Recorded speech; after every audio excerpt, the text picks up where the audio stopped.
Hello there, thrill seekers. Today's Monday Moldy Oldie is even moldier than ever. It is from the year 2011, so 10 years ago, and it is an interview I did with David Chadwick, who is the author of this book, Crooked Cucumber, which is a biography of Shunryu Suzuki, the guy who founded the San Francisco Zen Center. He also wrote a book that I like even better than this one, which I don't seem to have a copy of anymore, called Thank You and Okay, which is about his time studying Zen in Japan. So he's an interesting author, and here's my interview that I did with him. He showed up. I was living in Akron at the time. He happened to show up in Akron and got a hold of me and wanted to hang out. And I said, can I do an interview? And I carried my camera with me, my little mini DV camera, and captured this interview with him. So here you go. A really, really moldy oldie for you today. Enjoy. Good day, everybody. This is Brad, and I'm gonna make a video blog this time, and I have a famous celebrity here with me, Mr. David Chadwick, author of Thank You and Okay and Crooked Cucumber, and we are driving in David's friend's Lexus, which apparently the windshield wipers will come on if it starts to rain. They just come on by themselves. The lights are automatic too. It's my aunt's car. That's crazy. And this is Akron, Ohio. We're driving through Akron, Ohio on our way to Kent to go to Taco Tanto's and get burritos, because they have very good burritos.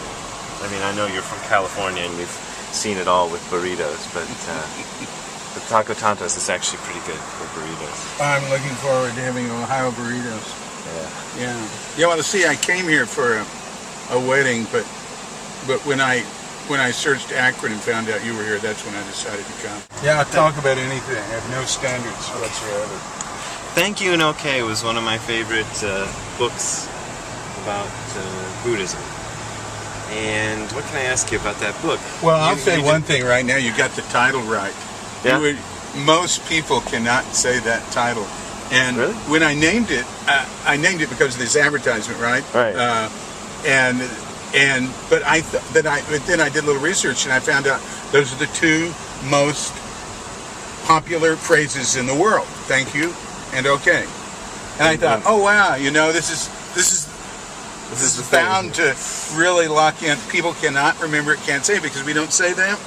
And more people say to me, oh yeah, I like your book. I'm okay, you're okay.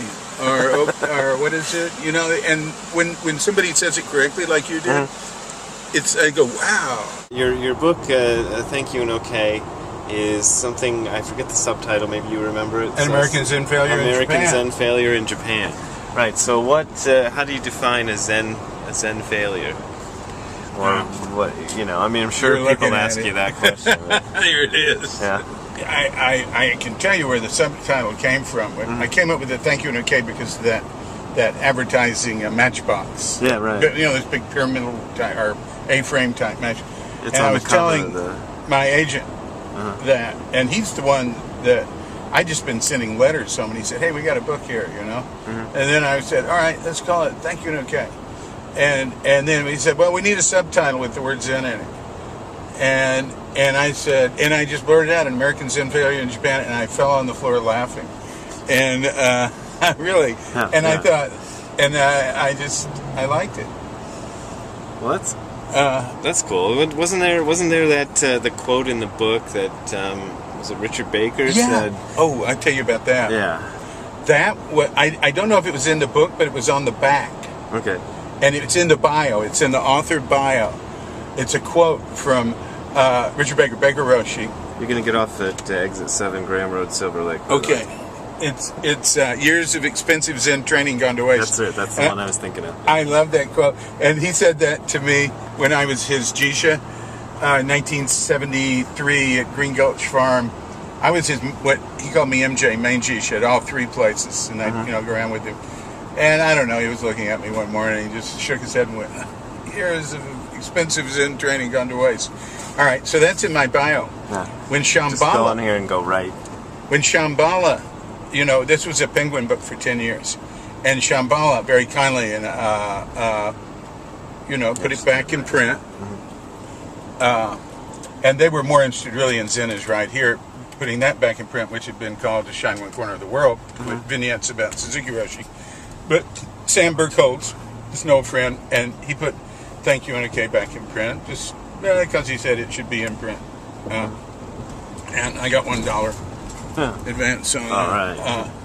but when they did not it, so bad. somebody they wouldn't let me make. I had a couple of changes I wanted to make. I couldn't change anything. Just photograph the book the way it was and put it out. But they took that sentence off the back of the book. Huh. They left it in the author bio on the inside. But I thought, wow, somebody there thought, oh no, we can't say that people won't buy this book if they hear that. I just thought, wow, you can't. Yeah. That was funny. All right, there's Taco. Well, Condos. I think. What was their producer's name? We're in Taco Tontos now, and I'm going to ask you about how you came to write. What's it called? Okay, I can't think of it. Crooked Cucumber. How did that fall to you to do it, and what was it? What did it entail? Well, Thank You and Okay. I had a bunch of stuff about Shunya Suzuki Roshi in it that I started pulling out. I decided I wanted it to focus on Katagiri more. Dining Katagiri Roshi. Okay, right. And so I thought, well, I'll do something else that focuses on Suzuki later. And then after I was through with Thank You and Okay, I liked doing that. I'd spent 4 years on it, and actually while I was still working on it, my agent Michael and I started talking about what would be next, and decided to, book on Suzuki. It must have been a lot of work to get all the sources, to get all that together. The stuff about his first marriage that he never even talked about, apparently. That sort of stuff. How did you get that? Oh, the marriage. Finding out about that first marriage that was sort of a no. Yeah. She got, that he had an early marriage where she'd gotten tuberculosis, and so she couldn't do her job. She couldn't be a priest's wife. And he couldn't take care of her. She went back to her family, and apparently it was very tragic. I got that from this wonderful translator that helped me out. He lived in Japan 17 years. He's American, named Fred Harriman. Okay. And he went to, I had done interviews in Japanese. My Japanese isn't great, but it's okay to ask questions. Yeah, probably not mine. Yeah, no, I think yours is better. But Fred's translator, like for Olympics and Daiwa Bank when they were in trouble. And then Fred set up drinking with Hoitsu, Suzuki's son, in the temple. They got drunk, and that's when Fred got some stuff out of Hoitsu that I hadn't gotten. I've gotten drunk with Hoitsu plenty. Good way to get some information. So that's one of the things we got. And, I could have gotten a lot more. There was some really good stories there to follow, but I'm not. At a certain point, I go, well, how important is the history? I've got plenty, and I don't want to be an historian, really. I'm more interested, really, his teaching is the important thing. And doing a biography on his life, I mean, he was against that, It's only so important. I have tons of details, right? I mean, it's enough. But there were some interesting things, especially during the war. Right. I thought, wow, that would be really interesting to follow up on this guy Nishi Nakama, who was like, at Suzuki's temple there was like a salon. But I think that salon, it was very important that he was there during the war. A salon, a gathering of people. Oh, right, with that different kind of ideas. salon. Okay, I was thinking hair salon. Okay. Right. Or a hair salon. Yes, he did people's hair. He used to say his shaved head was the ultimate hairstyle. Yeah. But he was very quiet, and things would happen around him. He was like Andy Warhol or something, maybe a little. He wasn't like, people had this idea that, there was this unfortunate line in the original introduction to Zen Mind, Beginner's Mind, that said he was the head of a pacifist movement in Japan during the war. No, that's not in there anymore. There's no such thing. But I did talk to people who hung out at his temple and went there, and they said there was nothing like it. They said it was a beacon of light, and people could speak more freely there. But a lot of it was because of this guy Nishi Nakama. Oh, really? Whose father was like head of the sort of KGB, CIA type thing in Tokyo. Really? And he could go a little further than most people. And he had also been involved with salons like this, like in Kyoto and other places. So his role, I mean, everybody talked about him. His role, what was it? And I think he was killed in air raids in Tokyo. So anyway, at a certain point, I said, enough. Yeah. But you're talking about, when people were getting all upset about Edo Shimano Roshi's stuff. Yeah, well, I mean, Baker's stuff. Edo's, it's outrageous. I mean, it's terrible. But anyway, so the amount of tension the amount of attention that the sexual activity that comes to be called scandals draws from people in the Buddhist world is just astounding. And I was having this talk with Taigen Dan Leighton, who runs that Chicago group, about, I was reading about, stuff about Edo, and everybody has to bring up the thing about Dick Baker that, decades ago, first, and always exaggerating what happened, making it look like he was sleeping with all the women in Zen Center, which is not at all true. Yeah. Well, But then, so Taigen and I are talking about, all the interest in sexual intrigue and stuff, and that's what people call ethics. And I had just read this thing by this professor in North Carolina or somewhere about ethics in the San Francisco Zen Center, and all he talks about is sex. And Taigen and I started talking about it. And Taigen's involved, you can look at, I have Taigen's Peace and Justice page. It's on Cube.com, right? Taigen said, he'll go to meetings where they talk about ethics, and nobody's talking about